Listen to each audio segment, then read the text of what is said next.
Let's get educated. That's why we're here, to bring you the stories impacting K-12 classrooms and college campuses. It's time for a little education. Well, greetings everyone and happy Christmas week. I am Katie Patrick, joined by the elf himself, David Fiorazzo. Merry Christmas. Week. Merry Christmas Merry Christmas week. season. It's the whole week. Merry Christmas week. Well, with Christmas honestly just a few days away, let's stop messing around here, people. For half the country, us included, it's cold. Yes. So very cold, but you can all stay extra warm this season by adding a super warm blanket, fuzzy little blanket, to your home from our friends at MyPillow. Yes, fill up that stocking with some new sheets, towels, pillows, slippers, robe. Even though you can get a dog bed, it won't fit in the stocking, but you can put it right next to it. You get a warm blanket to cozy up on those cold winter nights, singing chestnuts, roasting on an open fire. And right now you can save up to 66% on all of it simply by doing this. Use the code EDUCATED. Go to mypillow.com, use the code EDUCATED, and have a blessed Christmas season. Ho, ho, ho. Now, for today at least, we're going to talk about how more than 50 teachers and bus drivers have left a Florida school district following countless reports that the schools have turned into an undisciplined war zone of violence every day. David, this is not the first and only school district that this type of activity is happening. What is going on, though, in Florida specifically? This is really kind of crazy. 50, here's the headline: 50 shell-shocked teachers and staff flee chaotic Florida school district. So what's that about? Apparently the behavior in the classroom, right? Yeah. Or I should say disbehavior. Violent and disrespectful classroom behavior has led to a staggering 50 teachers and bus drivers to quit a Florida school district in the last 2 years. Wow. Mm-hmm. I'm sure it's the only school or district in the country that has this is an outlier problems I'm sure. with. Yeah. Anyway, it's Brevard or Brevard? I think it's Brevard County School District. The state's 10th largest, by the way, in Florida, held a heated meeting last Thursday that offered an unvarnished and often disturbing glimpse into the state of its classrooms. Now, we've seen some of these videos, Katie.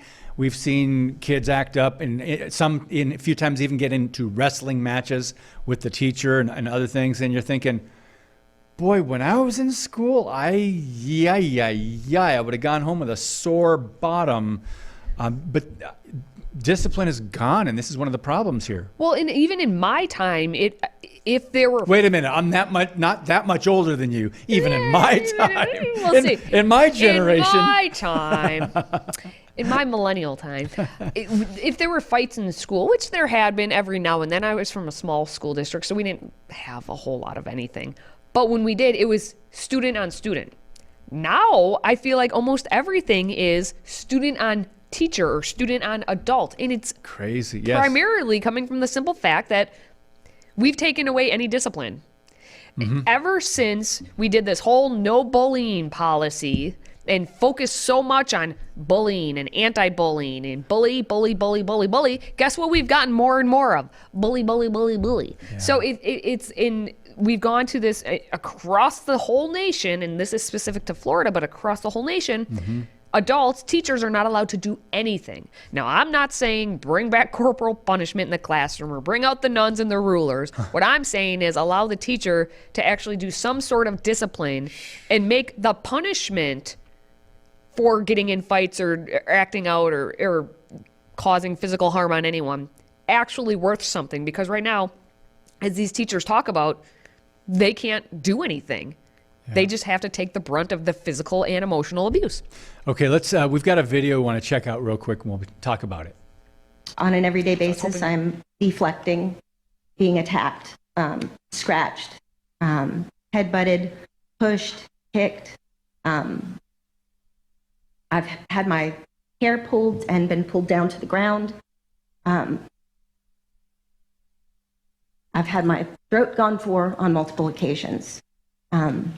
And it's on an everyday basis right now. This is not always the norm. because I certainly didn't expect that. And it wasn't like this when I started a long time ago. There was some discipline problems, but it was not this type of severity. I know that there's laws that protect our kids, and I agree that there has to be laws that protect our kids, but I think it needs to protect all of our kids and our employees. We should be able to go to work and feel safe. And our other children who are witnessing every day, they're witnessing myself and other people being attacked. I think the point she makes at the end, even more so than what she says about her own personal and for her coworkers, the fact that the other children are always having to witness this. This is where we are in society, where we are only attending to the very minority, only attending to the very specific children who tick whatever boxes we're trying to appease. Right now, we only appease those who are into bullying and into the violence. Oh, we can't punish them because X, Y, or Z. But it's at the expense of all of the other children. Yeah. And that's always what is happening. Just to hear some of those words that she was describing, choking, headbutting. I mean, if you did any of this, I'm just going to read part from this article. It says, another teacher was hit in the face with a tape dispenser. Those things are heavy. Well, a colleague suffered a bite mark the size of an orange after a student munched on her arm. Another educator frequently had to remove all furniture from her class because the kids were routinely chucking it around the room at each other. One district teacher said behaviors have markedly worsened since the pandemic. Blame it on the pandemic for it getting worse. Okay, but their classroom behavior was already plunging before COVID-19. So the pandemic was an accelerant to a fire that was already raging. Let's talk about that right there, because I think that's very revealing and provocative. So you had this fire that was already going, and you just pour accelerant when COVID-19 came on it. And so the disrespect, the discipline problems in the classroom are off the charts now. And you can't blame it on a thing. You've got to go back decades and see the gradual increase in the disrespect, in the wokeness, in the political correctness, in the parents suing or whatever was going on there in different classes. But it's been very gradual. Well, it's been very gradual, but of course, we don't actually think back then. We're just going to say, clearly it was COVID's fault. And this is interesting. It did say this in the article too, but I've been saying this for years prior to COVID. Back in the day, if a parent got called into the principal's office with their student, the principal says, hey, little Johnny was misbehaving in class. Parent would look at Johnny and say, Johnny, you should not have done that. Nowadays, same situation comes in. Instead of the parent looking at Johnny and saying, Johnny, you shouldn't have done it, it's back to the principal. Oh, well, my little Johnny would never, ever do that. Yeah, it's some other kid's fault. It's some other kid's fault. And that's where we've gotten as a society. And they talk about this in the article as well. And that's, again, I like the accelerant to the fire that it was already started. We already had that little fire, and now it's just blown up. All right, friends, still to come. Speaking of Florida, the nation's largest drag queen story time is being planned for the land of DeSantis. We're talking about that next.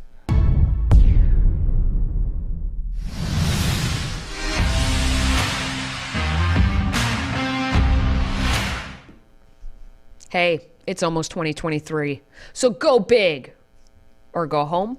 Well, we're going to go big, at least in 2023, for the drag queens and their story time, of course. So the world's largest drag queen story time has been planned for January 21st, 2023 in St. Petersburg, Florida. St. Pete?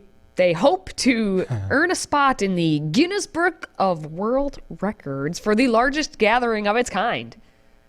Sure. In quotes, very family-friendly event. Very family. Now, the event will feature activism, political discussion, and of course, drag queens reading to the children. The organizers are calling the event, very clearly, fabulous. A fabulous, family-friendly celebration of literacy, as well as a very family-friendly event overall. Now, this whole event has been in the works for 5 years. Oh my goodness! At least according to their Facebook, it's 5 years. Because you can date back to see how long it's been on there, and so there were posts that dated back to 2017, and so far, 200 people have RSVP'd, with 1,300 being interested in attending what they're trying to make as the world's largest drag queen story time. Of course, there will be a protest and there will be a discussion on Florida policies. Now, if you haven't been around here or around the U.S. for a while, you may not understand what's been happening in Florida, where the land of sanity still exists. And that's because of the governor. Yes. Governor Ron DeSantis has been trying to restore common sense. He stood up to Disney. Into his own state, yes. And for that, he was rewarded quite mightily in a election victory. Yeah. Against. It wasn't even close. Landslide. Beyond landslide. Yeah. It was Fleetwood Mac landslide. It really was.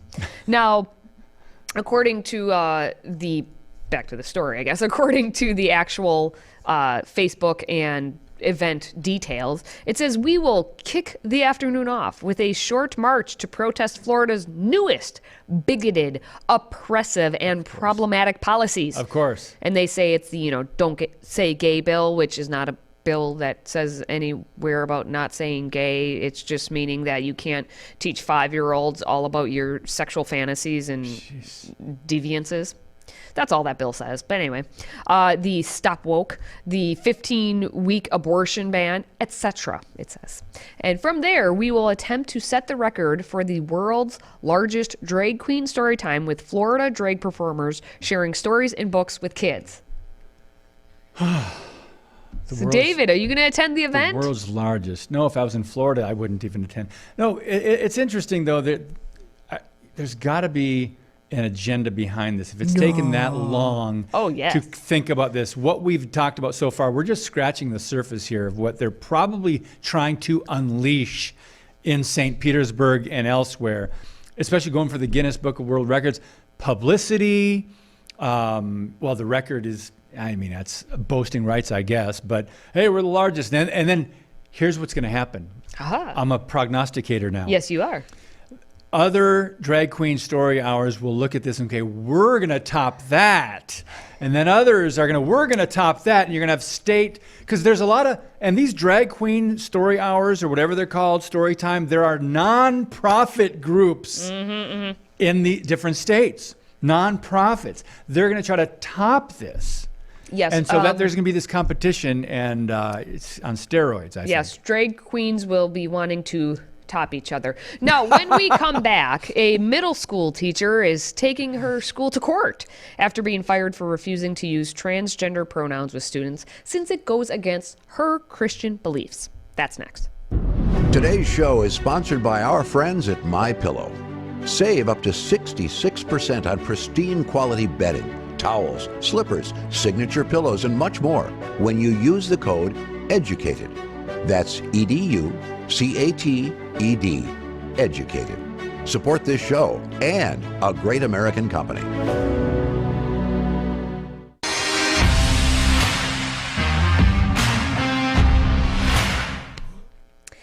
As always, we know that the sane suffer. Those who are sane are not insane, which means they suffer for their sanity. Got it? All right. Well, the Bible tells us that we would suffer here on earth, so we know this. According to the Alliance Defending Freedom, a former middle school teacher in Ohio said that she was forced to resign her position after refusing to use transgender students' preferred pronouns due to her Christian faith, and now she is suing her former school district. Good. I was going to say good on her. Yeah. Now, the ADF, Alliance Defending Freedom again, said that its attorneys recently filed a lawsuit in the U.S. District Court for the Northern District of Ohio, Eastern Division, on behalf of Vivian Garrity, who taught English at Jackson Memorial Middle School in Massillon. I think that's how you pronounce that. Now, the suit says that Jackson local school district officials forced Garrity to resign in August because she refused to abide by the district's requirement that she use transgender students' preferred names and pronouns.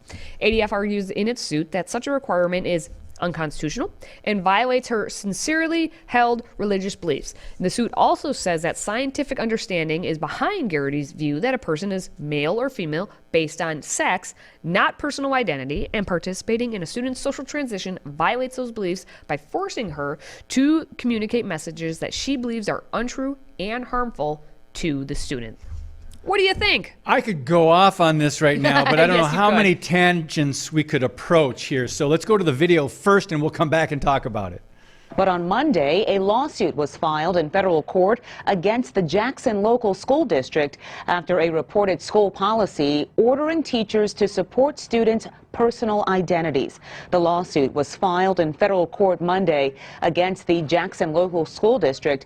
Vivian Garati, says she is challenging the district's application of what she calls an unconstitutional policy requiring teachers to personally support students who express a gender identity inconsistent with their sex. Garrity taught English at Jackson Memorial Middle School until last August, when she claims district officials told her if she would not participate in the students' social transitions, she must resign immediately. Her attorneys say forcing her to resign violated her rights under the First Amendment. Within 2 hours just of finding out that she had a religious objection to doing this, they forced her to resign. The government can't force anyone, including a public school teacher, to set aside their religious beliefs just to keep a job. So they're not forcing teachers to go along with this students or any students, because this has happened across the country, identity. They're forcing teachers to lie about truth, about biology. They're forcing this. This is the alphabet soup mafia. We're seeing this all over again. But I'm thankful for lawsuits like this. I'm thankful for Alliance Defending Freedom. This is how we're going to have to fight this, friends, because we have not spoken up in public on these issues for years. We kind of backed out when we saw this insanity creeping into the government-run schools and into our culture and in our own godless government in D.C. We said, oh, well, yeah, that's a little crazy, but I'm not going to say anything about it. So we're silent on social media. We're silent. Pastors are silent. We're not teaching about these things. And here we are today. Yeah, we need to find a lot of backbones in this country. We're missing. We need to recall some backbones. We need to recall some backbones. Backbones, where are you? We need you. Backbones, spines, grow one. Find one. So this actually all started when it was an email that got sent out. The school counselor said, hey, we got a student, and here's instructions on how to go with this student and address how to support and accommodate, and all this. And Gary, she said, no. She said this is false and this is harmful. And I want to get your opinion on this quote. The principal and his superior, which isn't that not the superintendent? Superintendent. His superior, they said it's the school district's director of curriculum instruction and assessment, said that the teacher, Vivian Garrity here, she would be required to put her beliefs aside as a public servant. That her unwillingness to participate in a social transition in violation of her faith amounted to insubordination, and that continuing to teach consistent with her beliefs would not work in a district like Jackson. David, go. District like Jackson. How about any district across the country? I want to go down to the bottom of this article and just remind you how badly we've allowed this to go. It's not even under the radar anymore.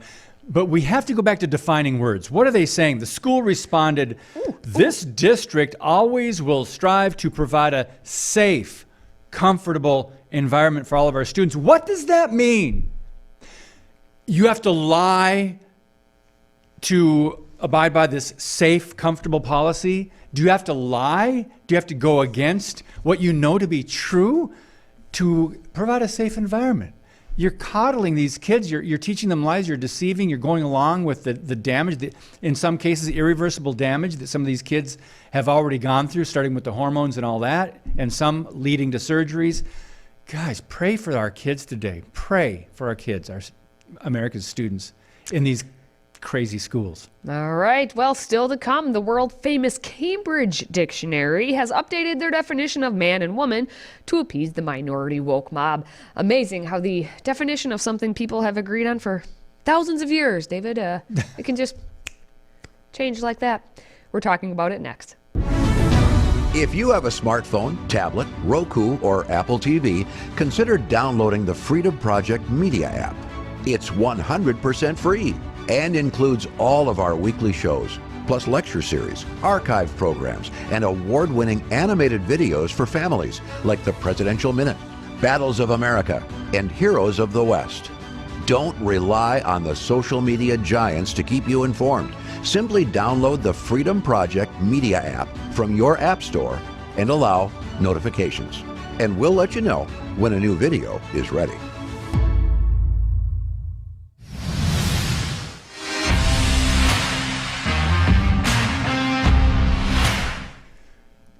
Oh, sorry. I was just Ein Momente? Ein taking a Momente? break here. Sorry. Okay. Headline.